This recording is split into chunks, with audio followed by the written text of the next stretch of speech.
बढ़ के आया है वो ठीक है, लेकिन इसका यूरिन रिपोर्ट भी करवा लीजिए। फास्टिंग में कितना यूरिन आता है प्लस में वो देखना पड़ेगा। प्रोटीन लीकेज है क्या तो वो देखना पड़ेगा, क्योंकि क्या होता है एक साथ ही हम ट्रीटमेंट करें तो अच्छा है।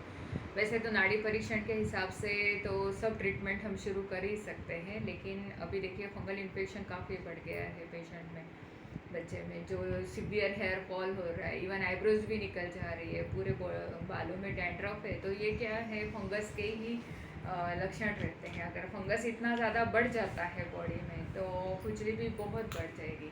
तो ऐसे बच्चों में रक्त मोक्षण करना भी ज़रूरी रहता है और बॉडी डिटॉक्स करना बहुत ज़रूरी है, क्योंकि हम डायबिटीज़ की ट्रीटमेंट तो शुरू करवा देंगे, लेकिन ये ट्रीटमेंट बंद भी तो होनी चाहिए ना। ये एलोपैथिक जैसे लाइफ लॉन्ग नहीं चलती है, क्योंकि एलोपैथिक में क्या रहता है, जो भी मेडिसिन देंगे वो सिर्फ 7-8 घंटे काम करता है, फिर से 6 to 8 आवर्स में आपको दूसरी गोली देनी पड़ेगी, या फिर गोलियां काम नहीं करती हैं, 400-500 शुगर अगर फास्टिंग का हो जाता है तो ऐसे में इंसुलिन शुरू किया जाता है। लेकिन आयुर्वेदिक में ये बिल्कुल ट्रीटमेंट नहीं शुरू कर सकते हैं।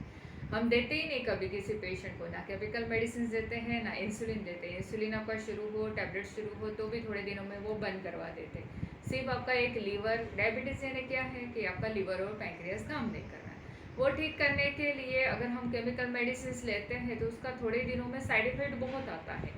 बच्चों का या बड़ों का ब्रेन सिकुड़ जाता है, लीवर किडनी पे असर आता है, कभी कभी तो किडनी लीवर फेल हो जाता है।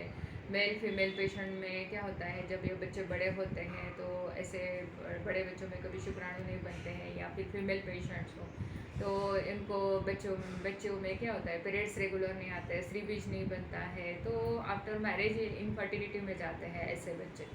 इसीलिए आपको सिर्फ सिंपल डायबिटीज़ की ट्रीटमेंट करनी है। कोई भी दवाई का साइड इफ़ेक्ट बच्चों में बिल्कुल नहीं आना चाहिए, नहीं तो फिर ऐसे बच्चों का फ्यूचर अफेक्ट होता है, और आपके बच्चों का फ्यूचर हमारे लिए सबसे इम्पोर्टेंट रहता है।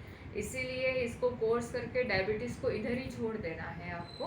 तो इसीलिए वो जो मैं दवाई देती हूँ वो महीना 2-4 महीने का कोर्स आप रेगुलर करवा लीजिए, और बाकी तो मैं आपको सब बताती रहूँगी ना।